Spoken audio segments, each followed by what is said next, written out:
Hello, let's develop film at home. First, you're gonna need a tank with a reel. You can get this guy off Amazon. You're gonna load your film onto the reel in complete darkness and put it in the tank. You're then gonna heat up your developer and your Blix to 102 degrees. This is the kit I got off Amazon. You're gonna take that developer and you're gonna pour it into your tank.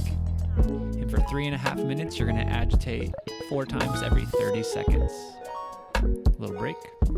Then you're gonna put that developer back. Now you're gonna pour your Blix into the tank, agitate for the first 10 seconds, and then for 6.5 minutes, agitate 4 times every 30 seconds. Now we're gonna put that Blix back.